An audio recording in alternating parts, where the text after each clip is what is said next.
around, don't disregard it. Sweep you off the ground, show you what heart is. Standing strong and proud, nothing can knock it. Let's get it started, it's the hardest. Talk around, don't disregard it. Sweep you off the ground, show you what heart is. Standing strong and proud, nothing can knock it. Let's get it started.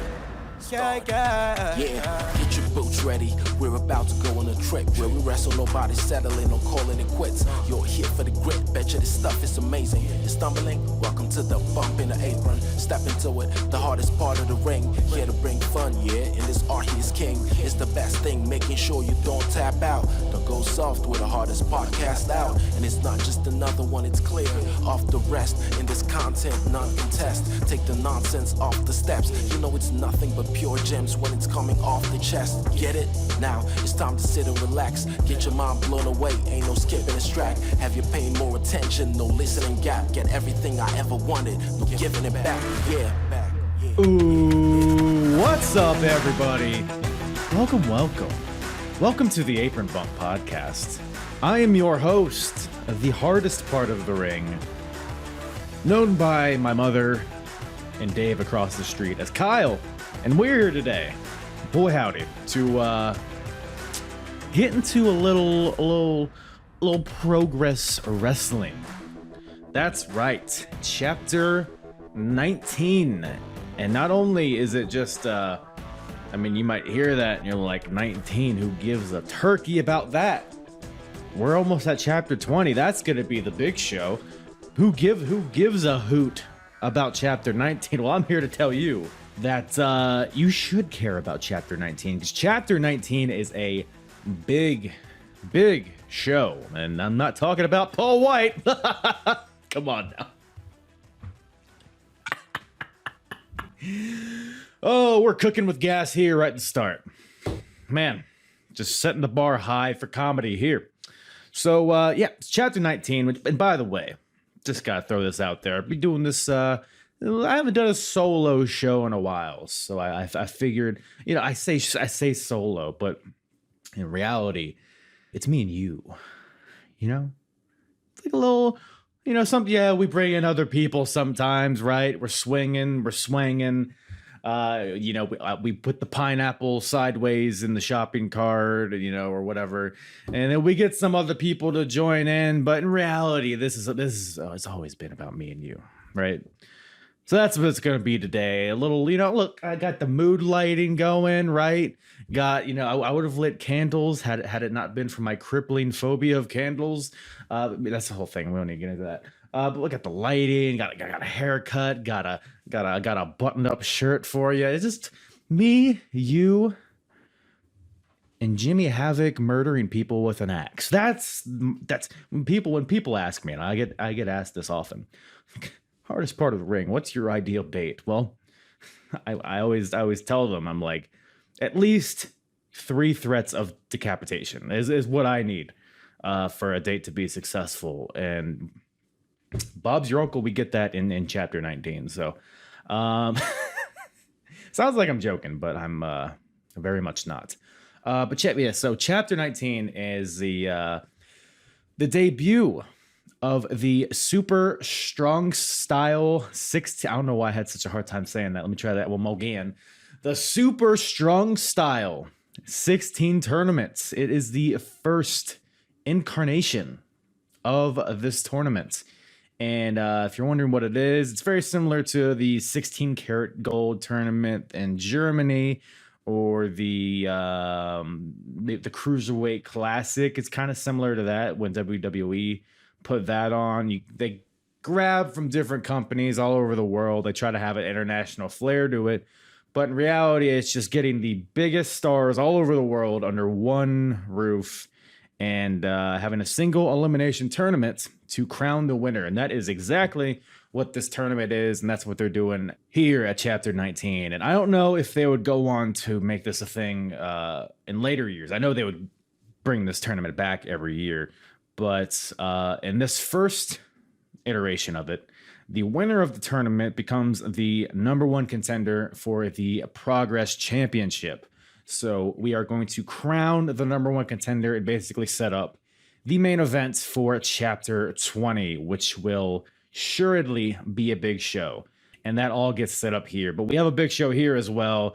Like I said, lots of stars from all over the world. So you have your usual suspects that you would see in progress. Some wrestlers from the UK, from Ireland, from wherever the fuck. Everywhere in the UK is London to me. I don't know.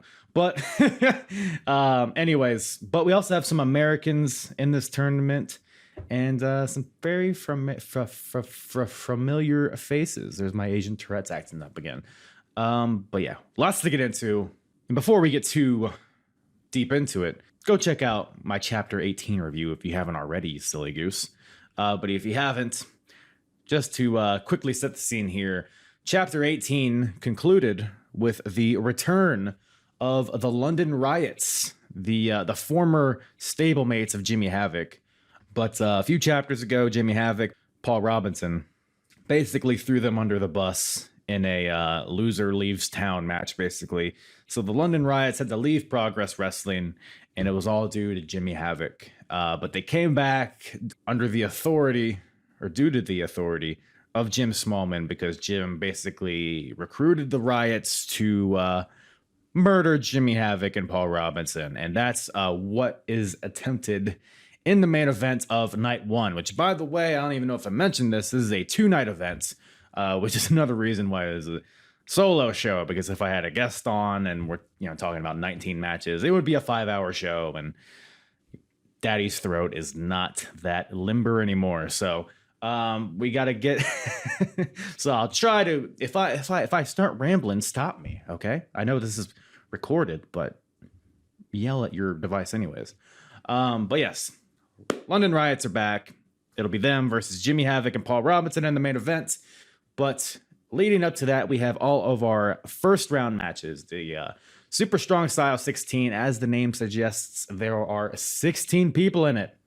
And they're all super, and they're all strong. So, style. And so we got the first round matches night one, and then the tournament concludes in night two. Night two has like a tag team title match and other shenanigans. But we'll get into that. So night one, the show starts out with some fan clips, which is kind of cool.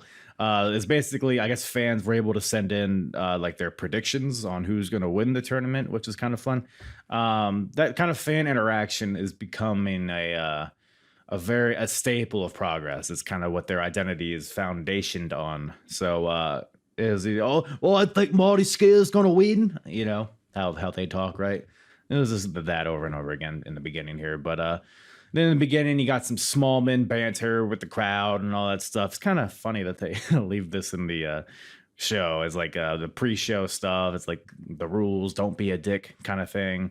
But then before the matches get underway, Jim Smallman brings out a special guest. He brings out Chris Travis, who at this point, so we are, I believe, in the spring of 2015. And Chris Travis has, at this point, been diagnosed with stomach cancer. It's a real bummer, man. I don't know where exactly he is at this stage. I know he very unfortunately passes away roughly a year after this, I believe. He's still, I mean, he looks lean, but he's always been kind of lean. He's got a buzz cut, but he looks pretty, all things considered, he doesn't look too terrible here. He's in there. He cuts a funny promo. He's pretty lighthearted, and he's basically, I'll be back, and I'll be better than ever. And I think he does have a few more matches eventually. But very sad circumstances. But it was nice to see Chris Travis here because, before I even knew what happened to him, I was like, man, this guy, Project Ego is great. Chris Travis, Martin Kirby, really entertaining dudes. So very unfortunate, but. So starting on a light note is what I'm saying here, folks. But don't worry, we get pretty ridiculous very soon. But the opening match, I guess the opening show too. The first match of the tournament, we got El Ligero versus Will Ospreay. And man, this match is pretty much what you would expect. It's a very quick start, like right off the bat. I mean, this match is, it couldn't be more than like 5-6 minutes, honestly. But the entire thing was like 2 pinballs bouncing off the ropes the entire time with handsprings, drop kicks. Ligero slows it down a little bit because, I guess Will Ospreay has the slight advantage in high flying realm. And Will Ospreay, I should say that he's still hesitant to go to the top rope and do the 630 because, as I've talked about with various guests over my past few episodes, he injured his shoulder doing the 630, shoulder and neck, I believe, or one of the two, doing the 630 on one of the Endeavor shows that Progress puts on. I believe that's what it was. But so he's kind of gun shy on pulling the 630 off. And we see it's like a constant thread throughout the 2 nights. Can't hit the 630 or can't even attempt it. So this allows Ligero to kind of take advantage. You see some unique moves from Ligero here. Some like pump handle, face busters, wheelbarrow suplexes, stuff like that. Ligero eventually hits a reverse Rana and then a Cody cutter, like a springboard cutter for a 2 count. But ultimately, Ospreay fights back, hits a super kick in the corner, the whole deal. And the guy's like, I'm not going to do it. But it's like when his head's between his legs and he's upside down and he gets super kicked. That happens. And then Ospreay eventually hits the Essex Destroyer for the win. Which, if you're unfamiliar, it's a Canadian destroyer, but a DDT, which is sick looking. So Will Ospreay wins and moves on to the 2nd round. And by the way, just throwing this out there, if you're watching on if you're just listening to this, well, smooches, I appreciate it. But if you feel inclined to check the YouTube version out, not only do you see my moderately handsome face, I'll have little graphics in the corner here to show like the matchup graphics. So if you're interested in seeing what these guys look like in 2015, or if you're unfamiliar with any of these guys, feel free to check that out. The next 1st round match of the tournament, we got Mark Haskins versus Jack Gallagher. Is it Gallagher? Is it Gallagher? He was always called Gallagher in the WWE, but they're calling him Gallagher here. And it looks like Gallagher. I'm going to call him Gallagher. Fuck him. He's an asshole now, right? So who cares? I'll call him Dick Fart McGillicuddy if I want to. But Jack Gallagher's here. Coming out to Walter's theme song, which is ballsy. Oh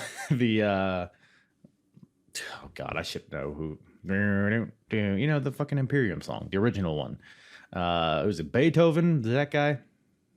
That guy with the gimmick? But Jack Gallagher's here, and he's facing Mark Haskins, who we've seen in past chapters is less flamboyant than he was in the beginning. He's kind of donned this more MMA style, kind of a stiffer, more reliant on like kicks and submissions, which I've really enjoyed. I've become a real big Mark Haskins guy lately, so I was looking forward to this, and it was a very good match. It was a contrast to the previous match that was very high flying and bouncy, where this one's more like lightning fast chain wrestling type stuff. Mixed in with really aggressive strikes. You got kicks from Haskins. You got Gallagher with his headbutts and his European uppercuts and all that shit. Mark Haskins hits the Made in Japan, which is the old pump handle driver, and then a sick looking stretch muffler for the tap out. I always love that submission. It's hard to make it look good, but when it does, it does. And Haskins had it down here, so Haskins gets the win here. Yeah, this match is good. Fun technical stuff in the beginning. Ramped up eventually with some brutal strikes, some suplexes, dropping each other on their heads, all the stuff that we love. But yeah, no nonsense. Haskins fucking rules, man. So fun to watch. Gallagher is really fun to watch. I always loved watching Jack Gallagher wrestle. Shame what happened to him. Shame that he ended up being an asshole, but I mean. But they shake hands after, and on to the next one, as they say, as the kids like to say. Oh, wait, hold on. Another one. So the next match, we got Rampage Brown versus Big Daddy Walter. Come on now. And that's, by the way, that is what he went by. That's not just me being an asshole. That's Walter being an asshole. Big Daddy Walter is making his Progress debut here. By the way, yes, it is Gunther. the leader of Imperium, Big Daddy Walter, making his debut in Progress here. Will become a major player in the future, from what I've heard. But it's very interesting here because Walter, he's very big in some of the WXW that I've watched. He's very big in that promotion, big in Germany and all that stuff. But the reaction was kind of tepid to Walter here in the beginning. I don't know if it was his dumbass country music that the crowd was like, what? Because in hindsight, because like I said, Jack Gallagher's music before, that's what Walter comes out to now. But here, I don't even know. I forget how it goes, but it was very not Walter. It was very, get my truck, gonna put my boots on and get in the mud and the boom, boom, boom. And that's what it is, Walter. They got Rampage Brown, who's super over, is a damn near original in Progress. Crowd loves him, loves his music. They get into it. It's the whole thing. But yeah, a little introduction to Walter here for the Progress crowd. And right off the bat, Walter hits a fucking chop. Like a classic Walter chop. And the commentator just like, oh, wow, he's got a bit of a chop on him, doesn't he? It's like, yep, James Barnett. What's his name? It's Jim Smallman, but he has some alias. But yeah, very astute analysis by commentary here. He's got a chop on him. The match itself is pretty much what you would expect again. We actually saw these two wrestle in NXT UK, I guess it's probably a year ago at this point. But they had a great match there, and it was a very good match here. Definitely still in the early stages for these two guys, but big sweaty men slapping meat, and wouldn't want anything less. So Rampage in this match, he's the smaller guy somehow, so he kind of uses his quickness to try to get advantage. But Walter, surprise, Walter's quick too, so he's busting out these drop kicks and top rope splash and all that stuff that we're accustomed to now. But back then, it's like, oh wait, big men can move. Rampage and his strength gets him the win with a Samoan drop followed by a brutal pile driver. And yeah, Rampage gets the win, moves on to the next round, and I very much enjoyed this match. Lots of lariats and chops and chest slaps and hairy, sweaty meat just slapping all over the place. So that's what I look for in wrestling and in the bedroom. So next match we have, slap me on the cock and call me Jeremiah. This match here was a rootin' tootin' good time. So we have Tommy End, aka Aleister Black, aka Malachi Black. We got Tommy End versus a guy who I would probably say is the MVP of both nights of this entire chapter. Roddy fucking Strong. Man, look, dude, because this is we're in 2015 now, right? So Roderick Strong at this point, he's the PWG champion. Now, I haven't watched a lot of PWG, admittedly, but I know he was champion there. He was also champion in Ring of Honor at some point. I don't know if this aligns with that or if it's before or after that, but he had a period of time where in the Indies, he was like a main eventer. He was a heel. He had like the whole House of Truth thing, I think he was a part of in Ring of Honor. So this is around that time. So Roddy is a heel. He's kind of a dick. Roderick Strong. People love to throw like Roger. He's just a wrestler. He has no charisma. Watch this show. Roderick. Look, sometimes people like to. They think being good on the mic and having charisma are interchangeable. Like they're the same thing, and it's not. Like Jeff Hardy, for example. Jeff Hardy is not great. I mean, he's not bad on the mic, but he's not good on the mic. But he's very charismatic. Same Shinsuke Nakamura. Same thing. You could say the same thing about Rob Van Dam, too. Not exactly mic guys. They're all like, they could do, they're not terrible on the mic, but they're not known as like mic guys, but they're insanely charismatic. And I don't know if I'd put Roderick Strong quite on the level of those guys, but he has this charisma about him. It's very subtle, but it also, there's like this sense of like genuineness to him. And especially when he's playing a heel here, you could tell he's having so much fun. We've seen it kind of recently with him. If you've watched NXT UK and his match with Ilya Dragunov, you can just see he's having a fucking ball. He's poking Ilya. He's kind of being a dick. Stuff in Diamond Mines. When Roddy is motivated and he's having fun, it's just magic all the time. And that's very much the case here. So Roderick Strong versus Tommy End. Who?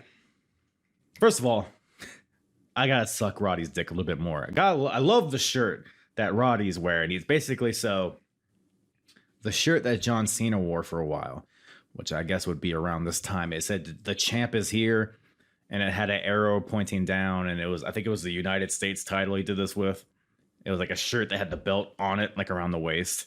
Roddy had that exact same shirt, but it was the PWG championship, which is funny. And look, the match is crazy. I mean, there's the kicks for both these guys.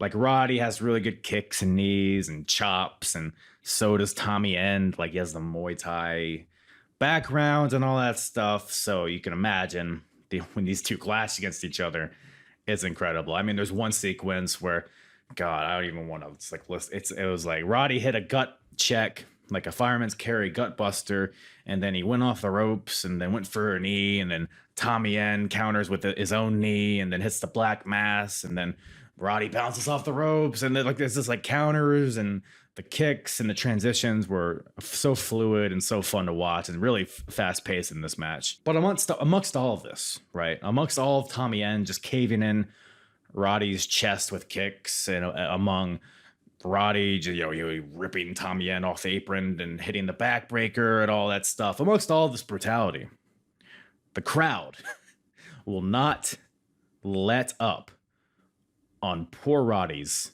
shitty boots. I've like heard this referenced before, and again, I wasn't really that connected to the indie scene at this point. I wasn't really watching a lot. I don't know where it originated, if it was PWG or Ring of Honor. It sounds like a PWG thing to me, if I had to guess. But man, they do not like. I think it was Kevin Steen, right? He said something in the start of this, but the crowd hates Roddy and his shitty little boots, and they would not let up every match that Roddy was in. I could just play a clip of all the chants, and that would suffice as an episode, but I won't do that. I think the crowd's just getting warmed up in this match. But ultimately, so like I said, both these guys are just kicking the shit out of each other. They're both spent. They're trading blows in the middle of the ring.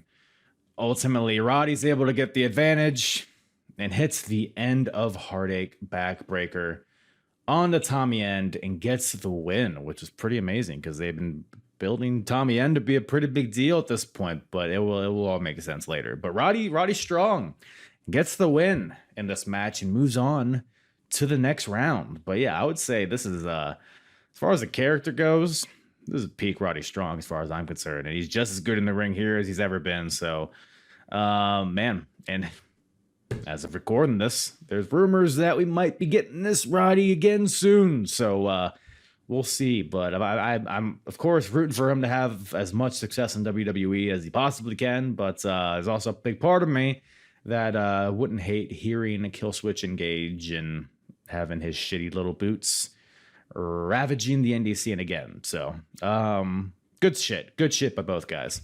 But what is not good shit? What is just shit? Is the Faceless. The Faceless are here, everybody. Right after the match between Roddy and Tommy End, the Faceless storm the ring and they attack Tommy End. And there's two people in the ring that have the Faceless masks, right? And they just have like black hoodies, black pants, and the little V for Vendetta masks. You got two of those guys in the ring, and you have another guy who's in like a suit, but also has the mask on. So he's very much the leader, I suppose. So it's three of the Faceless that are here. They beat down Tommy End in the ring. The two men in the hoodies unmask. All of a sudden. One guy is Danny Garnell, who you might, if you've listened to my very early Progress shows, he was a very prominent figure in like the first couple chapters. He had matches against like, they're kind of just like middle of the card matches, nothing like too crazy. I think he might have had a match against Jimmy Havoc early on.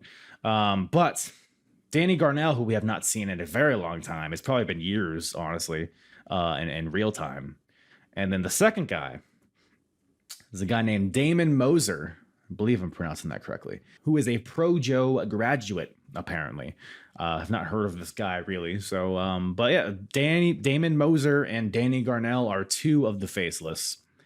And then someone else comes out from backstage holding a Faceless mask, pretty much alluding to the fact that it's his mask. The third member of the Faceless, and I've brought this up earlier or before, is Ligero. Man, we just saw him wrestle in a match as Ligero, and now he's here as a member of the Faceless. And obviously you can't, so Ligero couldn't do the deal where he had the mask on and then takes it off because he has stupid fucking horns on his mask, so you would know who it is. So he just walks out with the mask in his hand. He's like, I'm a part of this too, I guess. Ole. And the fourth guy, the one that's in a suit, the leader of the Faceless, unmasks. We got Nathan Cruz, who, again, like Danny Garnell, haven't seen him in quite a while. I had assumed that he was injured or something.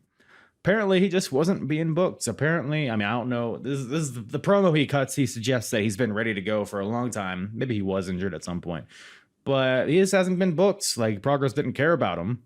So he said, fuck it. Let's get some masks and let's just win the tag team titles. I guess that's what their ideal was.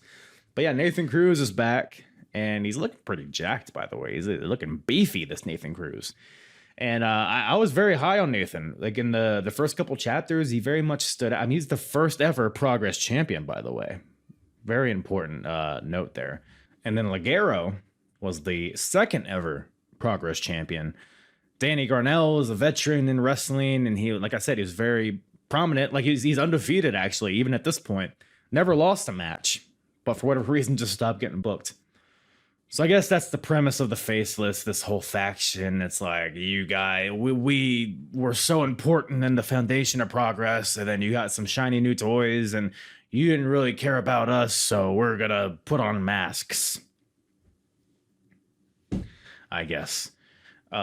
Nathan cuts this very long-winded promo. He hates that the fans don't care about them.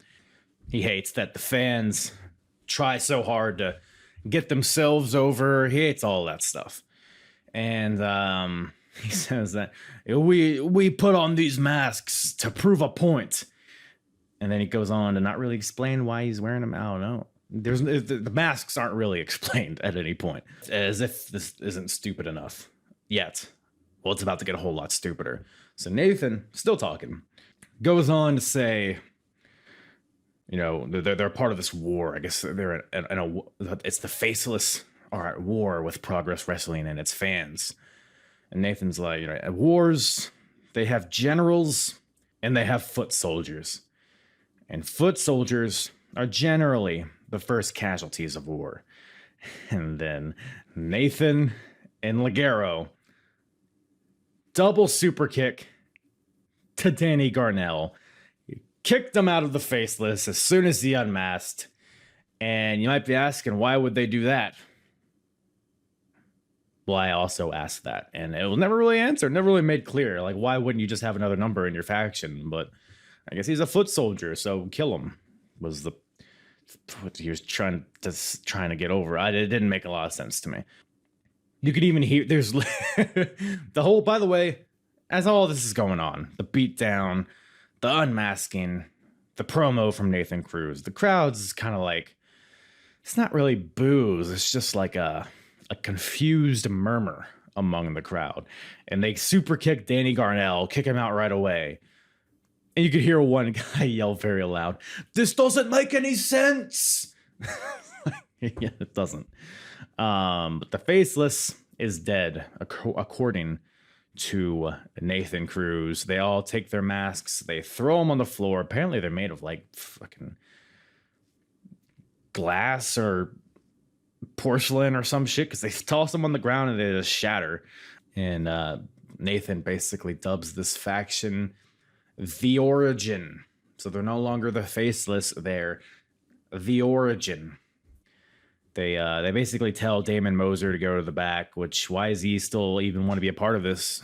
Seeing another foot soldier get kicked out, he's basically a foot soldier too.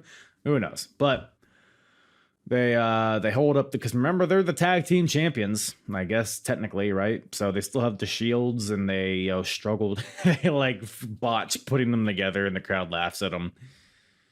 So there's a lot of very convoluted, a lot of rough edges about this, a lot of plot holes, logic holes in this as well. And it's like, who cares? At the end of the day, like, does the heat of the Faceless match somebody like Jimmy Havoc? Not even close. So very, very silly stuff.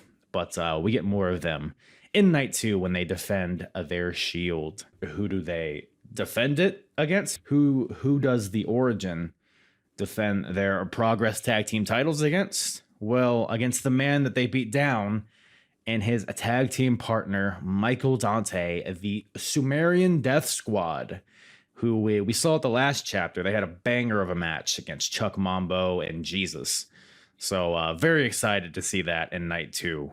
SDS going for the titles here. So but yeah, Tom Yen, basically, because that was to open up the second half of the first night. Tommy's like, I'm going to eat their souls, all that shit. So some things don't change. But after that, we have another opening round match of the SSS 16, Triple S X 16, Super Strong Style 16 tournament. Got Marty Scurll versus Eddie Dennis. And Eddie is super over at this point. And you got the let's start a party, let's start a party on it, all that shit, right? You know, the Andrew WK entrance music, it was just perfect. The crowd's hyped for it. They're also pretty hyped for Marty Scurll, though. He's very much sinking into the villain gimmick. It's kind of been a transition over the past few chapters, but he's feeling it, man. The crowd's feeling it too. You can hear the whoop whoop from the crowd getting a little bit louder every chapter. So it's becoming more and more well known across the globe. The villain character from Marty Scurll. So no more Party Marty, ladies and gentlemen. I'm sorry to say, even though his music's still kind of like ravey, but he has the man bun and the umbrella and all that shit. So, but Marty versus Eddie here. I was expecting honestly like more of like a comedy match here. But it was pretty steer. It was pretty stiff. It was pretty no nonsense here. Lots of strikes from Marty, rolling elbows, running uppercuts, super kicks, and all that stuff. Eddie's getting beat up for the majority of this match, honestly. But eventually, so Marty goes for a tope to the outside onto Eddie, but Eddie catches him and hits a sick spinning slam on the apron and throws him in the ring. Razor's Edge into the corner from Eddie Dennis. Big lariat. 1, 2 kickouts. I thought that was it. That seemed like it was going to be the finish. But then Marty Scurll hits a tornado DDT, maintains the grip on his head, locks in the chicken wing, but Eddie counters it very like impressively, like strongly into he's going for the next stop driver, but Marty counters into the chicken wing once again. So a lot of really fluid counters there. So we had like the DDT, chicken wing, counter into the next stop driver, counter into the chicken wing. So it was a really fun finish there. But the chicken wing eventually gets the tap out and Marty Scurll wins and moves on to the next round. So after that, got a big bloke here. We got Dave Mastiff versus Noam Dar. Well, what's the story? Morning glory, you know what I'm saying? So, but yeah, so Mastiff, he has a cartoon of his face on his penis.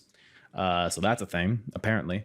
Pretty fun match here. You know, at some point, so Noam, he hits a drop kick in the corner on the Dave Mastiff. And they like hit the ropes and they shoulder block each other, I guess. And I think the idea was that they clunked heads. I guess that's what happened. So Noam goes down. It's like very like seems like a shoot brother kind of injury angle here where Noam, he's trying to get up, but the medical team's like, no, stay down. And he's like very wobbly. So Noam's like concussed, I guess, here. Even Noam Dar is like, I can't see. So Noam's, he keeps like hyping himself up, slapping himself in the face and the chest. He's like, I'm gonna get up, but then Mastiff will just headbutt him again. Like, what a savage this Mastiff is. This guy's concussed, and he's like, I'm gonna keep hitting you in the head.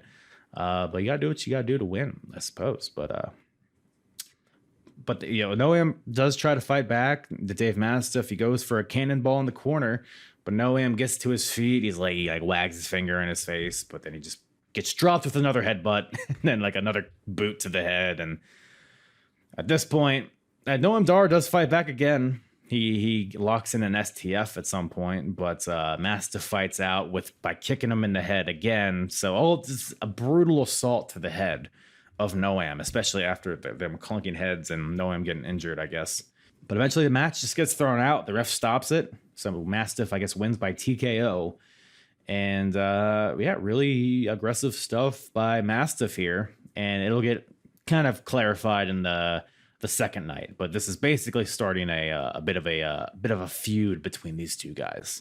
So good on them on that, giving these guys something meaningful to be a part of. But Dave Mastiff gets the win here, moves on to the next round via injury angle. It could have been done a little better. It didn't suck me in. Like, I didn't believe in it, but I get what they were doing. They did a little something. But speaking of a little something, got a little something for you right here. So the next tournament match, we got Damo O'Connor, aka Killian Dane, versus Tommaso Ciampa. Whoo! The Psycho Killer is here in London, in progress. He again, very fun, like similar to Walter. Ciampa's, I guess, he's known, but he's not the star that he is today. So he comes out, although he has a mask on, Ciampa does, so I don't even know if people know who he is. But he comes out, just the entrance mask. He takes it off in the match, but the match is about to get underway. And the ref, he's like checking Ciampa's boots, and he finds hair clippers in his boots because you see Damo O'Connor is a very hairy man. So I guess Ciampa he wanted to shave him, I guess. No, I'm not going to kink shame him. That's not what we do here on the Apron Bump. But Ciampa, as the ref is checking Damo's boots, Ciampa jump starts it, with a big knee, bunch of knees in the corner. He's like trying to take, because he's much smaller than Damo, so he's trying to take advantage here in the beginning. Trying to like throw himself all over the place, trying to really increase the pace of this match. At some point, Ciampa does like a back rake on Damo.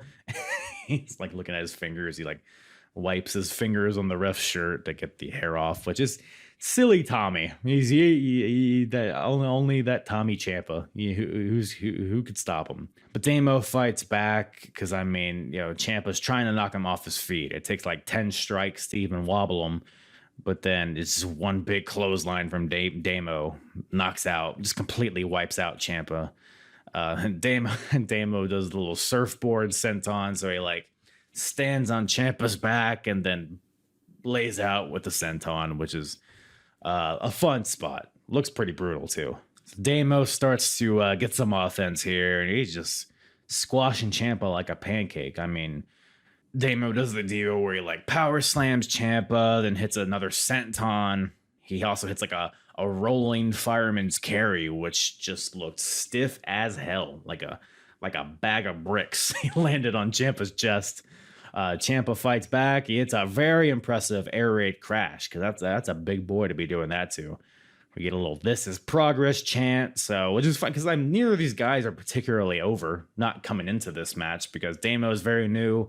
Ciampa's new to progress. He's relatively new in the mainstream, because I think he's in ROH at this point. So the crowd wasn't exactly hyped as up for other matches for these two, but man, they won them over, and it was very impressive. But Damo hits a one-winged angel for a 2 count, which is funny in hindsight.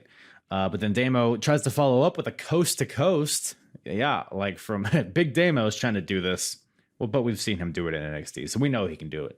But Ciampa prevents this by throwing a chair in his face, and then he attempts an air raid crash from the second rope. So Damo's on the top rope. Ciampa gets up there to try to do the air raid crash, but they both like tumble to the apron outside. It didn't look They just slipped a little bit and they tumbled. So they reset. And instead of doing the air raid crash deal again, it seemed like an audible to me.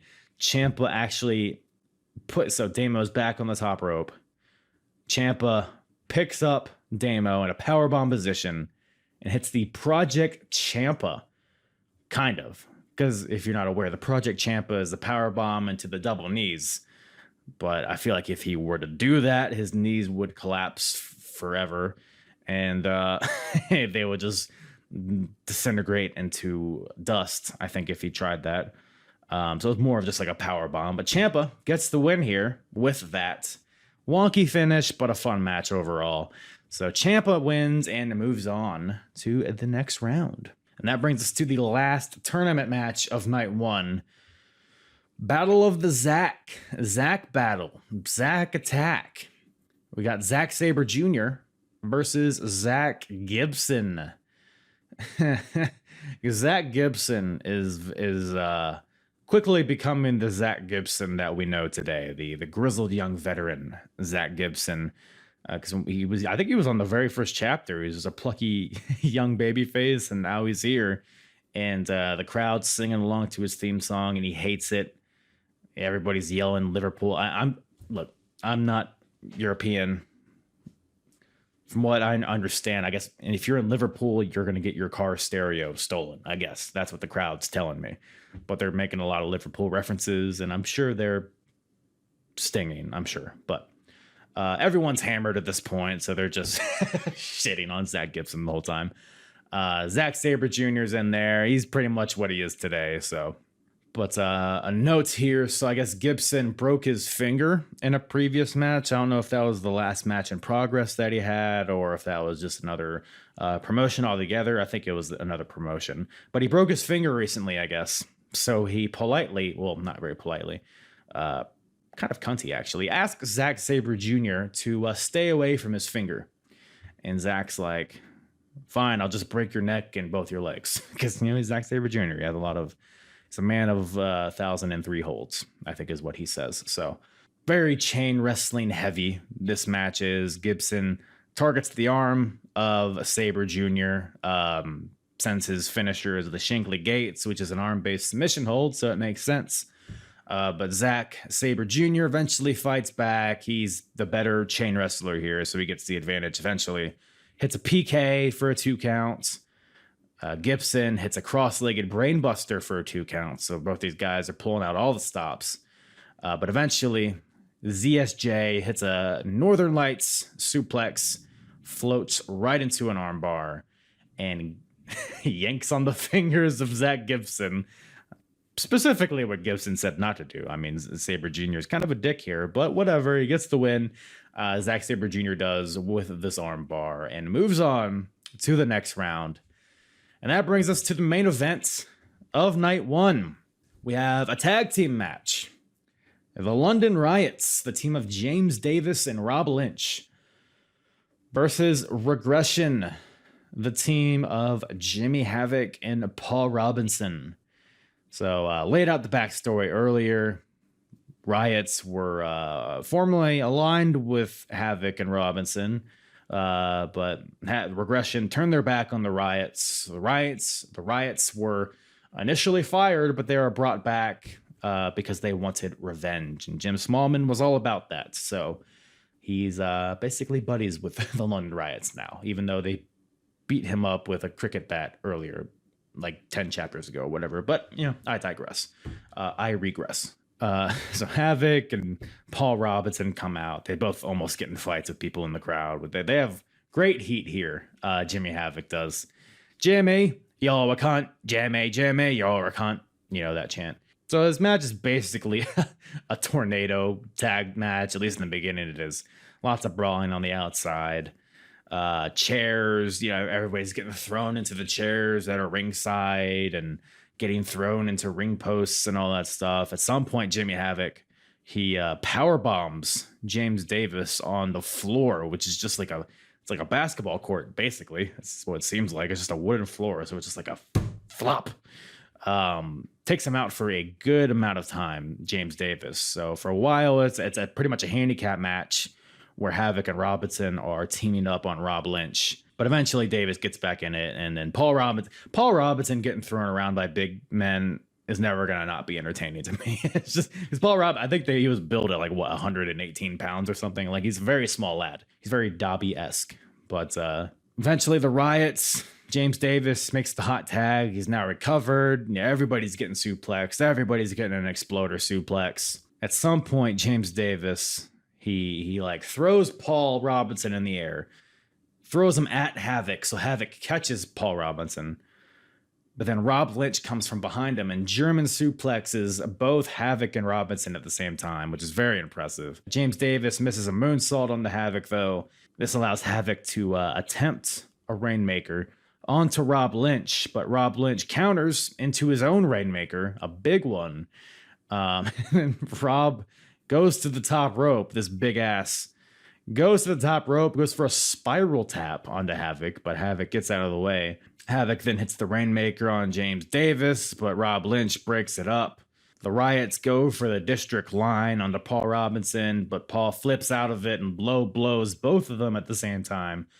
Everyone's in there hitting their big moves. But eventually, the Riots are able to hit the pop-up spear. So one of the Riots, throws up Havoc, and the other one comes in with the spear, pins Jimmy Havoc, and the London Riots get the win. And they, very glorious way to end night one, I suppose. So, and that brings us to night 2 of chapter 19. Everybody in the building is hungover. It's so funny because you have the deal in the beginning where Jim Smallman, he's doing the banter with the crowd and everything. He's very like, all right, everybody, I know it was a bank holiday, or it is a bank holiday, or everybody's hungover, and whatever. But the crowd was very into the show, so it didn't stop that. But it was a funny moment in the beginning. It had to like really rev up for a little bit, but kicked off strong with the opening match. So it's a second round match, the first second round match, if that's not too confusing. Will Ospreay versus Mark Haskins. Once again, Will is still hesitant to do the 630. This allows Mark Haskins to take advantage at some point. At some point, Mark just kicks Will's mouthpiece right out of his face. Haskins targets the legs most of this match. Does the whole like dragon screw into the rope steal. Mark Haskins goes for the Made in Japan, but Will Ospreay has this scouted and counters it into a Rana, sending Haskins to the outside. And Ospreay tries to hit a handspring, the whole handspring moonsault that he does to the outside. But as he's going into the handspring, Haskins slides in very quickly and catches him into a Blue Thunder bomb. It's very probably confusing the way I explained it, but it was super impressive. So Haskins tries to once again lock in the stretch muffler, because remember, that's how he got his win in the first round. But Ospreay's able to counter this into a roll-up, and Ospreay gets the win out of nowhere. A solid match to open the show. So Will Ospreay moves on to the next round, but Haskins looks damn good in defeat. I would say so myself. And that brings us to the next match. Rampage Brown versus Roderick Strong. This match is probably 90% Roderick storming around the ring because he's mad that the crowd is mocking his shitty little boots. The crowd's chanting for Rampage to take his shoes off. So Rampage like lunges for Roddy's feet, but Roddy like scurries out of the ring. Lots of chants. They're shit, and you know they are. They're shit, and you know they are. Like, it was just great stuff by the Progress crowd. 10 out of 10. Rampage like fakes like he's gonna dive over the rope, but he doesn't. A lot of banter in this match is what I'm getting at here. The crowd's chanting 90s haircut at Roddy, which is pretty spot on, honestly, if I had to say so myself. Roddy, they start fighting. They start wrestling eventually, amazingly. Roddy hits an angle slam, and then the crowd's like, that's not your move. You suck. And they're doing the whole thing, right? The Kurt Angle thing. You're familiar, right? So Rampage goes for the pile driver, but Roderick Strong counters by sweeping his legs and rolling up into a jackknife pin for a win out of nowhere. So Roderick Strong gets the quick win over Rampage Brown, in spite of the crowd. So Roderick Strong moves on to the next round. Very surprising, honestly. I thought Rampage was going to go very far in this, but fun match, but mostly crowd hijinks, which is entertaining in its own right, I guess. And that brings us to the next match. We got Marty Scurll versus the bastard Dave Mastiff. So we got a hot start by Marty Scurll. Obviously the smaller man, so he's trying to catch him by surprise here, but quickly he gets overcome by the power of Mastiff. Mastiff catches him and lifts him up into a bulldog stalling suplex for at least 30 seconds. This might have been closer to 45 seconds. And the big story of this match, though, aside from that, is Marty Scurll's scrunchie. You know, the whole deal, because he has the little man bun deal. So Mastiff at some point pulls his scrunchie out, which is very dastardly. He takes the scrunchie out and like ties his beard with it. Marty hates this. I don't think he just wants to let his hair dangle. I can't really think of what he looks like without his hair in a bun. So maybe he's like, it's basically like a luchador in his mask. He doesn't want to lose it. Marty eventually gets the advantage, and he's beating on Dave Mastiff, and he's just talking shit to him. Hey, you're not so big now, are you? And the crowd's like, yeah, he is. Funny little moment there with the crowd. Everybody's like, but yeah, no, he's still big. We get a little suplex city from Dave Mastiff, some German suplexes. But then out comes Noam Dar. So remember, the first night, it was Noam versus Dave Mastiff, and Mastiff basically injured Noam. So Noam was unable to compete on this night. So Noam Dar just walks out, but this distracts Dave Mastiff enough for Marty Scurll to hit him with an umbrella, and then locks in the chicken wing, and Dave Mastiff submits, and Marty Scurll gets the win and moves on to the next round. And then we have a little segment here after the match where Noam grabs the mic, basically says, now we're even, because he got injured in the first night, and now he cost Dave Mastiff the match here. So Mastiff grabs the mic, and he's like, hey, we ain't even. Mastiff's like, hey, Noam, you didn't want the match to be stopped, so I kept kicking the shit out of you like you wanted. I just took advantage of the situation, just like Noam Dar did in Chapter 18. And now, if you remember Chapter 18, the main event was a 6-man match for the Progress title, and it was elimination style. And in that match, Noam Dar took advantage of a situation and was able to eliminate Dave Mastiff from that match by kicking him out of nowhere as Dave Mastiff was focused on something else. So there's a whole, pissing contest, I guess, between the two. It's like, no, we're even, now we're not even, we're not even, we're even, not, now we're not even. It's a whole thing, right? But basically, Mastiff challenges Noam to a match. And I don't know if that'll happen on the next card or when it will, but pretty good little promo there between the two guys. Establish some tension between them, but there's also like some respect. So it's like, is somebody gonna really lean into being a heel here? You couldn't really tell which way it was, but I like that. It kind of lets you, it made me interested to see what would happen next and how the next match between these two would go. So good stuff there. And that brings us to the final second round match. We have Tommaso Ciampa versus Zack Sabre Jr. This is very arguable that this was the best match of the chapter, which is great with all the talent on this show, on both nights of shows. You probably wouldn't have guessed Tommaso Ciampa would be in the best match. I mean, 2015 Tommaso Ciampa. But him and Zack Sabre Jr., they fucking tore the house down here. Really some fun chain wrestling in the beginning, of course. It's Zack Sabre Jr. Really fun counters, blocking of each other's strikes, and like Zack would go for the PK and Ciampa would block it, and then Ciampa would go for a running knee, and then Zack would block it. So they've got each other well scouted here. It's a story. Zack at one point, he does like a backslide pin, but then flips into like a bridge jackknife pin or something. It looks so smooth. I literally audibly went, oh, when he did that. I'm a fucking loser. But Ciampa eventually hits a German suplex and hits a running knee and knocks Zack to the outside. Ciampa brings him back in and hits like I would describe it as a suplex GTS. So like a GTS, but from a suplex instead of a fireman's carry, into a discus clothesline, but that gets a 2 for Ciampa. Ciampa goes for the Project Ciampa, but it gets countered, and Zach hits the PK to the chest of Ciampa, and then another PK to the head, and then locks in an armbar. And Ciampa, it really felt like this was going to be the finish here, but Ciampa eventually gets to the ropes.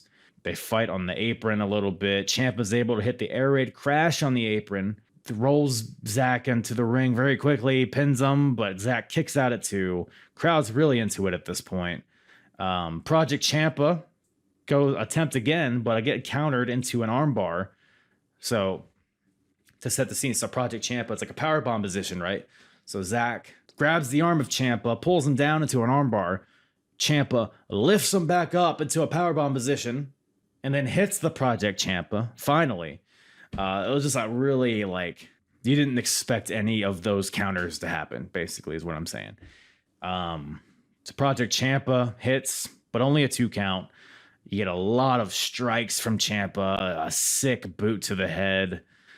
Goes for a suplex of some sort, but Zach counters into a Kimura lock, then transitions into like I don't know, because he has like one leg arm hammer locked, and then Zach grabs Ciampa's other arm and pulls it back so his like elbows are touching each other. Sick looking. I don't know how he didn't dislocate his shoulder here, but that gets the submission. Like, how could it not? So Zack Sabre Jr. gets the win here. But a please come back chant from the crowd towards Ciampa. So good showing by Ciampa here. Really impressive stuff and really fun match here by these guys. But Zach moves on to the semifinals, right? Semifinals. But man, so basically we have our semifinals set up. We have Marty Scurll versus Zack Sabre Jr. And then we have Will Ospreay versus Roderick Strong.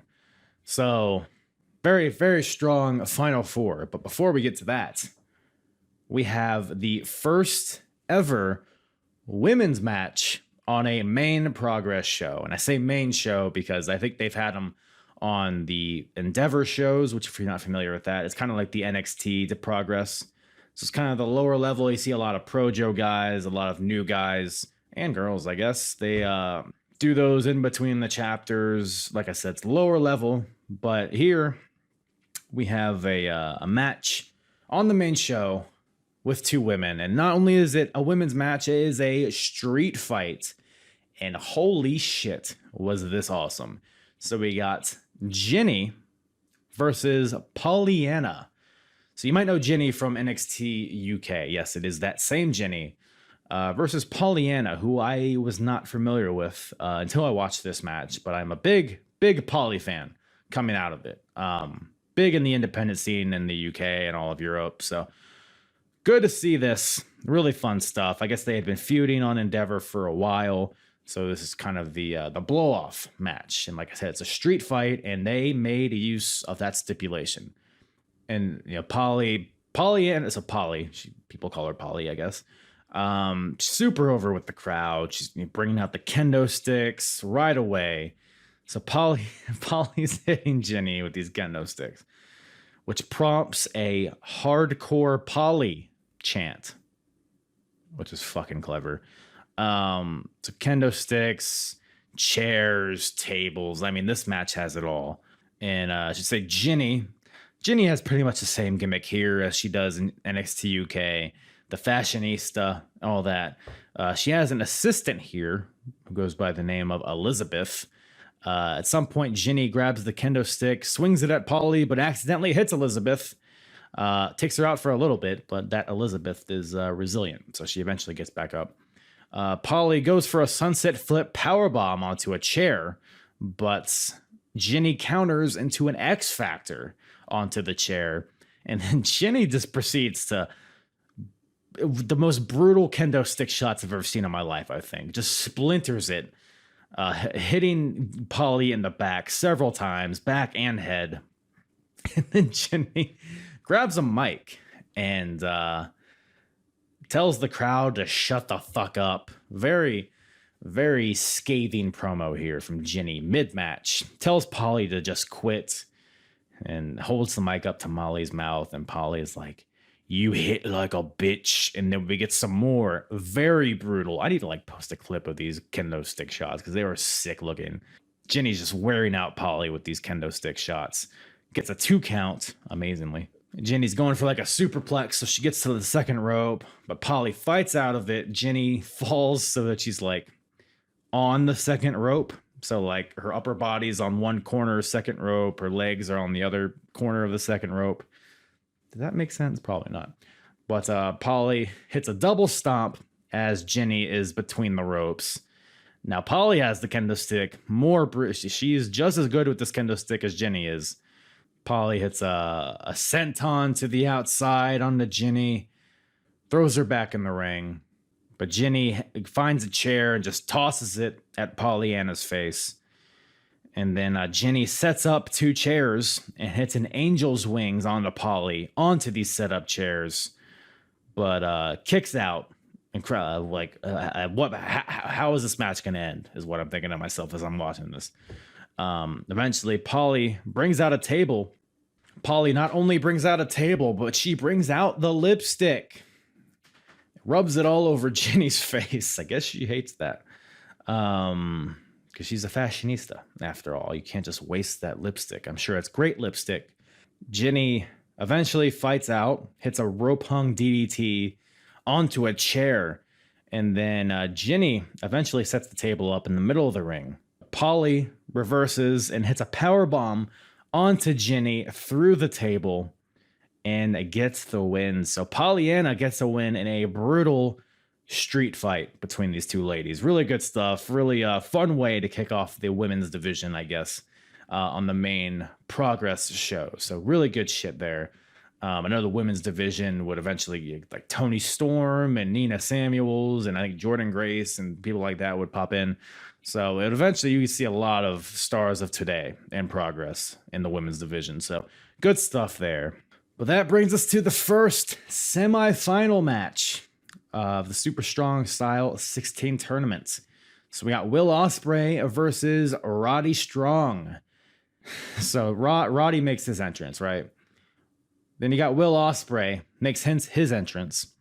Will, he gets in the ring. There's streamers flying from the crowd and all that. The music's playing, and then boom! Knee to the face from Roddy as streamers are literally still in the air.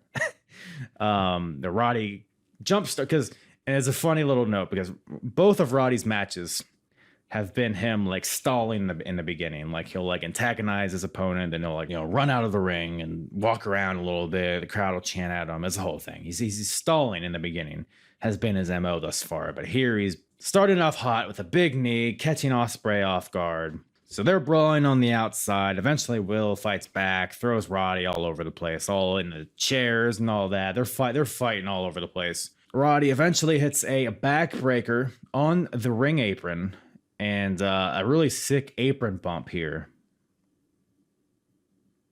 So Roddy orders a 10 count. He didn't even want to pin him. He's like, hey, ref, he's out. Count him. And we have the most ridiculous... There's a big pet peeve of mine that every count out has to be a 9 count. Like, you never have a guy rolling at 7 or 6 or 8. It's always got to be 9. And the way, because Ospreay's laid out from this backbreaker, he's literally hasn't moved, right?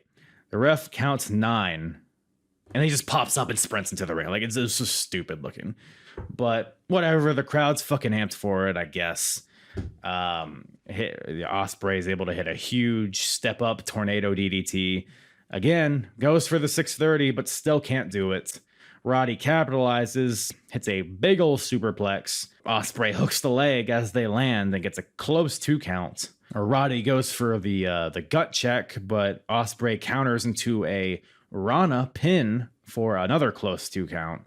Roddy goes for the end of heartache, but Ospreay lands on his feet and hits a standing shooting star press on the Roddy, which is a fun little sequence there.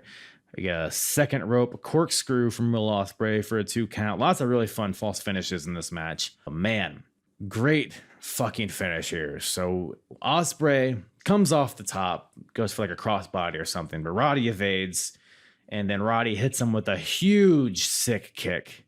Another gut check, tiger power bomb, kicks out at 2, but right into the stronghold. So Roddy has this like basically a lion tamer onto Ospreay.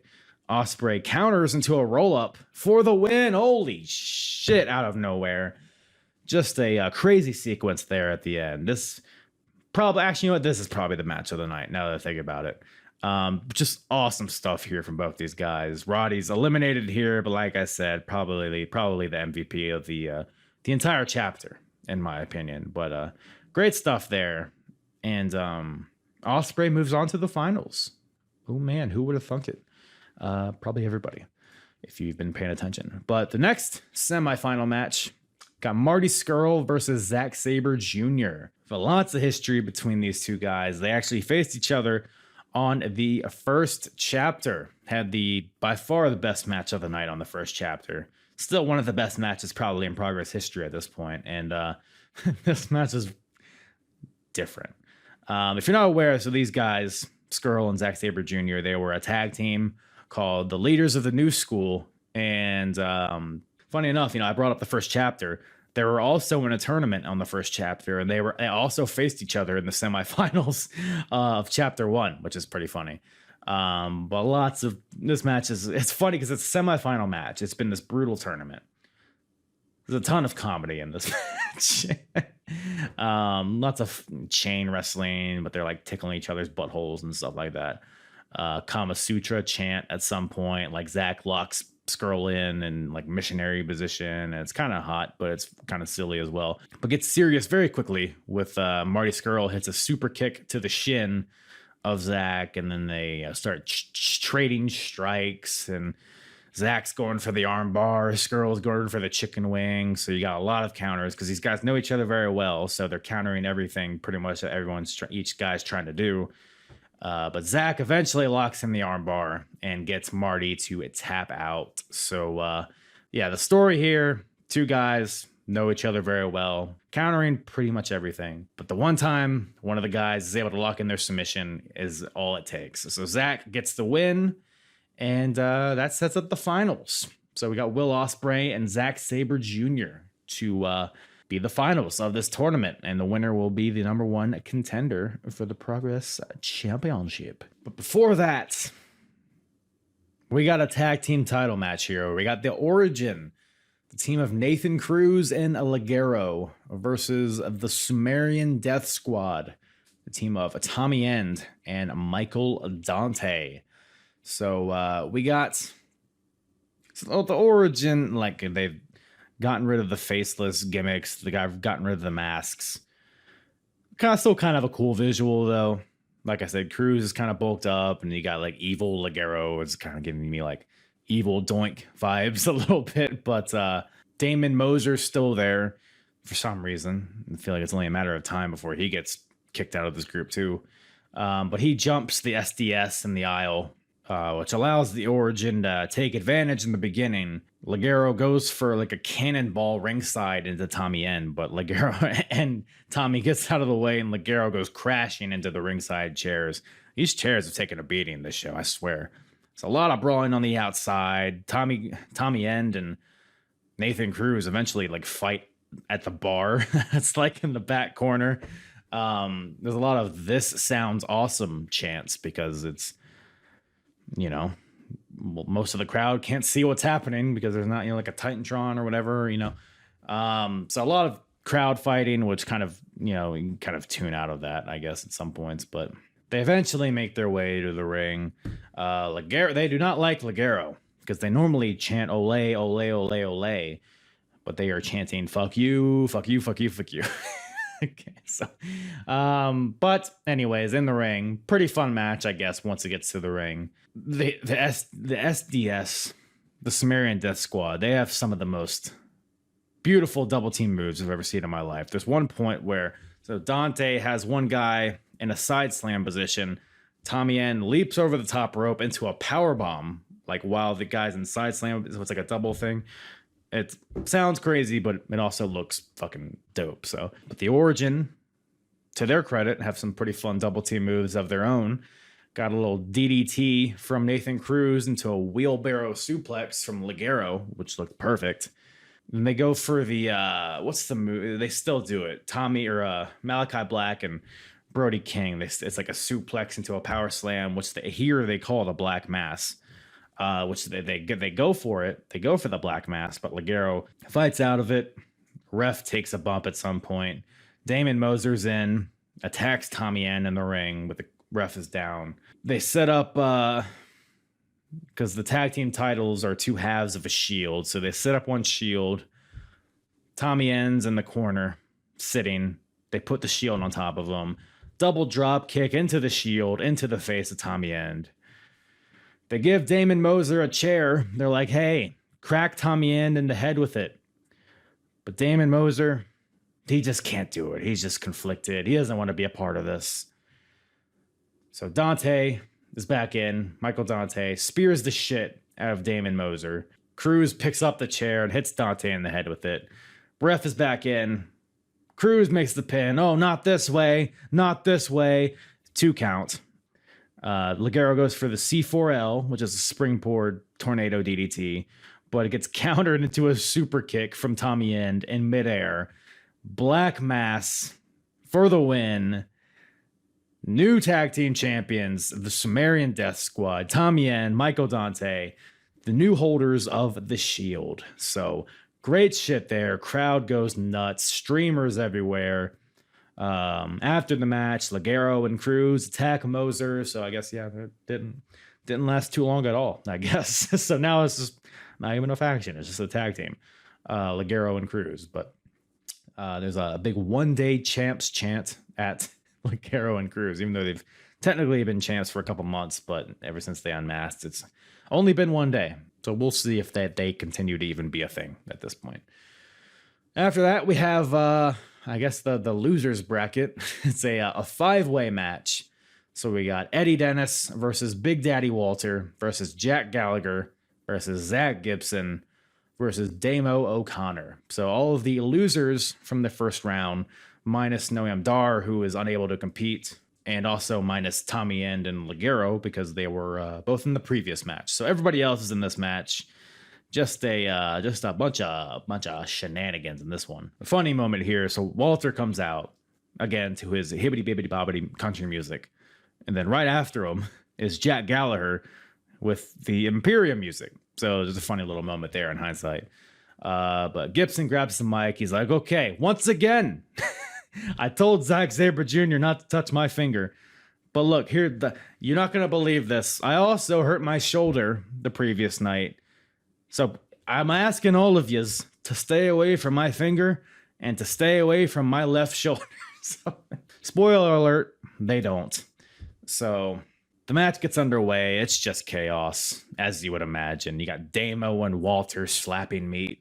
You got Eddie Dennis and Jack Gallagher hitting dives to the outside. You have a really impressive spot where, so Damo has Eddie on his back. Eddie's going for like a sleeper, I guess. Jack goes for a crossbody, and Damo catches him. So Damo has Jack, he's holding Jack on the front and is holding Eddie on the back. Walter comes up and German suplexes all 3 of these guys at once. So it's like, holy shit. This Walter fella is for real, I would say. Gibson's in there. He tries to pick the bones on that. He hits a PK to Walter. And then Gibson, so if you remember the last chapter, there was a match between Zach Gibson and Damo, and where Zach won by stabbing Damo in the face with a fork, right? Casual. He tries to do that again, long-term storytelling. But this time Damo is wise to it and knocks the fork out of his hands and hits the one-winged angel onto Gibson. But Eddie's able to capitalize. Eddie Dennis is able to capitalize from behind and hits a very impressive next stop driver onto Damo, which is like a reverse DDT driver of some sort, but hits it on the Damo. Lots of strength from Eddie Dennis, and Eddie Dennis gets the win here. So really fun match here amongst the losers. But Walter looked really good in this match is probably my main takeaway here. And it's only a matter of time before that dude becomes a big deal. So that brings us to the main event of chapter 19. We made it, folks. The finals of the Super Strong Style 16 tournament. We got Will Ospreay versus Zack Sabre Jr. Both these guys are spent. I mean, they had a match the previous night, and they've had 2 matches on this night. So they're on their 4th match of the weekend. But still fucking let it all hang out in this main event. Super fun stuff. I mean, you got a really good jump start right at the beginning. It's kind of a common theme on this show. You got a pump kick from Will, like pretty much as their mid introduction. You got a big boot from Zack to retaliate, and then they're right at the beginning, like Will, he throws Zack to the outside, like within the first 5 seconds, hits a dive to the outside, throws him in the ring again, hits the Os cutter for a 2 count, like right at the beginning. So hot start for this match. Will's very flippy in the beginning, but Zack eventually takes advantage with his techniques, like pretty much what you would expect from this. Attacks the left arm of Ospreay. This feels like a fight. I mean, Zack was in like kind of a comedy match before this, and Will's been in very like lucha kind of matches for the most part. But this one feels like a battle, and which is good because it's the finals of a long tournament. It's like a battle of attrition here. So it's like, yeah, that's what it is, and that's what it felt like. Lots of stiff strikes. You got like a little slap battle between the two. Big kicks, big forearms. Zack is just PKing the shit out of Ospreay throughout this entire match. But Zack's again also working on the arm of Ospreay. And the fun little moment where Will goes for a handspring, but he can't use his arm, so he like crumples, and Zack is able to capitalize and kicks him in the head. Will is just screeching like a little bitch here because Zack is just bending him in all sorts of pretzel-like positions. Ospreay improvises and does a handspring kick with no hands. Kinda. I mean, it was impressive for what it was, but it could have been better. But I'm not gonna shit on the guy for, oh, you did your no hands handspring like a little bitch. No, it's still very impressive. But Ospreay has a standing shooting star press, a spinning corkscrew for a 2 count. Goes to the top rope again, but hesitates again. It's like at what point do you just stop going to the top rope? Zack stops him, but Will fights out. It's a super kick on the Zack. Zack fights back with another PK and then a dragon suplex for a 2 counts. Will again fights back, lays out Zack, goes to the top rope again, and guess what, folks? Hesitates again. Zack is able to capitalize on this with a top rope flying armbar. Holy shit. But Ospreay somehow counters this into a pin, but then Zack counters that into another submission, similar to the one he beat Ciampa with, that kind of like double armbar deal. But Will is wise to it, just clearly scouted, and rolls through this into a pin, but Zack kicks himself free. So they're fighting back and forth, strike after strike. Will eventually hits a reverse Rana from the top rope, and then hits a shooting star press from the top rope, and then a black arrow. So all of that consecutively, which was just reverse Rana, shooting star, black arrow. It just like the crowd was all eating this all up. So was I. And that gives Will Ospreay the win. Will Ospreay, the winner of the Super Strong Style 16 tournament in a banger of a main event. So Will go on to face the Progress champion at Chapter 20. And who's that champion, you ask? Well, it's this man that's coming up next. So Zack, Will, they just had a incredible match. They hug, they shake hands and all that. Then out comes Jimmy Havoc, Paul Robinson, and Isaac Zercher, who I guess is still a thing here. Obviously, Zack and Will are spent at this point. They can't really defend themselves, so regression is here. They take them out. Havoc grabs a mic. He's just laying into the crowd. He's making fun of them for being like a community and how they don't have friends outside of this Progress community with me. But At some point, Will Ospreay, his girlfriend, I guess, is in the crowd, and she yells something at Jimmy Havoc. He's like, "Yeah, miss, not only am I gonna take your boyfriend's head off, I'm gonna fuck him in the ass." Like, what? Okay. Havoc hits the acid rainmaker on the Zach, gets him out of there, hits an acid rainmaker on the Will Ospreay, the new number one contender. Jimmy Havoc still has the mic. He's calling everybody a cunt as the henchmen continue to beat on these two. He orders his goons to put Will's teeth on the bottom rope, similar to what we saw at the last show, or I believe it was the last show, where he basically curb stomped Will on the bottom rope. But he ups the ante here. So as Will's mouth is around the bottom rope, Jimmy Havoc goes under the ring and pulls out an axe. Not body spray. A fucking ka-ching, an axe. Pulls it out. Has it over his shoulder. And so Jim Smallman, he like rushes the ring. He's like, "Come on, Jimmy. You're going too far." And then Havoc's like, "Listen, I have a few demands. And if you don't meet these demands, I'm going to cut this motherfucker's head off." It's like, this is pretty extreme for a wrestling show. But you know what? I'm all with you, Jimmy. You know, what are your demands? Jimmy Havoc's like, "Listen." He's talking to the crowd. He's like, you all come to see me. Let's be honest. You come to see me. And he says, and I quote, "You all come to see me, so suck my dick so I can come in all your faces." It's like, this guy's so vulgar. But Jimmy Havoc, he said, like, again, he has demands. You know, if these demands aren't met, he's going to cut this guy's head off, right? Wrestling. So he says he wants a pay raise because he sells the most merch. It's fair. He says he wants to be unbanned from the Download Festival, which is a big festival that Progress is going to be a part of.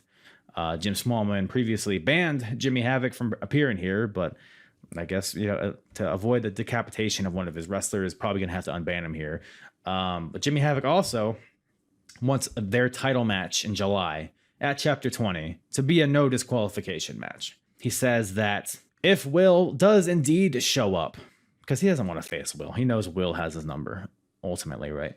So he's basically like, "Hey, Will, if you show up, I'm going to take your fucking head off with this axe."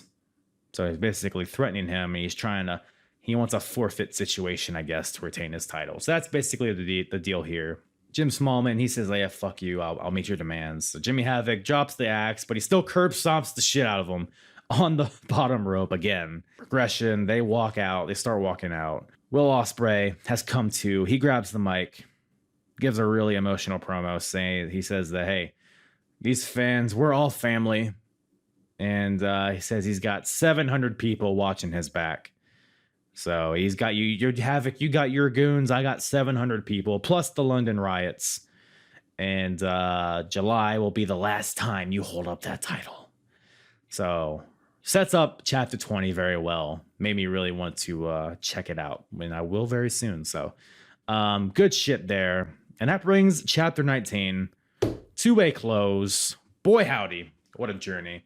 Lots of really good matches, man. If you guys, I mean, it's on Demand Progress, which is their streaming service, or however. If you find this show, lots of awesome wrestling on this show. I can only do it so much justice with my words. But, you know, Roddy Strong, Tommy Yen, Tommaso Ciampa. I mean, it's just Zack Sabre Jr., Marty Scurll. Like, it's a cast of, you know, it's a who's who of wrestlers. And a couple of naughty boys in there, but nonetheless, outside of that, in the ring, lots of incredible stuff. Lots of a variety. You had women's match for the first time. We got new tag team champions. A great tournament that set up a big match at the next chapter. And yeah, man. So really good stuff there. And yeah, I think it's about all I have for you, huh? It's been a while since I've done this. Normally I like ask my guest to plug his shit, but here I guess I just say bye, right? No, but thank you guys once again for listening. I know again, it's, you know, it's just a little date night between me and you. Me, you, and some decapitation. So Chapter 20, that recap will be coming pretty soon. I know it's been a while since I've done a progress show. Just, COVID, supply chain. It's been a lot of delays here, but so chapter 20 will not be super far away. It'll probably be within a month from this episode dropping. So be sure to follow me on all the social medias so that you're informed of all that. Apronbump.com for all my full episodes. If you like this progress stuff, maybe you're popping in for the first time, you're like, yeah, I kind of want a little bit more context on some of the guys we talked about on this show. Kind of want to go on the journey from the beginning. We'll go to apronbump.com, go to the episodes tab at the top and select Progress Wrestling. And that'll bring you to all my progress episodes that I've done thus far. Once again, starting from chapter 1, and I've covered every chapter up until now. So through chapter 19 thus far. Or, just search for it on whatever, platform you use. YouTube as well. Once again, I'm on YouTube. Go subscribe to that if you're not already watching me on this. And yeah, I think that's about all Daddy has for you today. It's a lot of talking for me. And I think it's about the storm. So I didn't really think this through. So I'm in a new place, right? My desk is like up against a window. That's why it's a little dark here. It's like very cloudy and ominous. But when it rains, it's like so fucking loud, and it's like right here. So I haven't had to deal with that yet, but we made it through. So I'm sorry. And just by talking about the weather, might as well talk about, the hemorrhoids I've had removed and stuff like that. Just kidding. I keep them there. But anyways, speaking of hemorrhoids, I got a shit. Thank you guys once again for listening. Love you all. I'm hard. It's the hardest. Talk around and disregard it. Strip you off the ground, show you what hard is.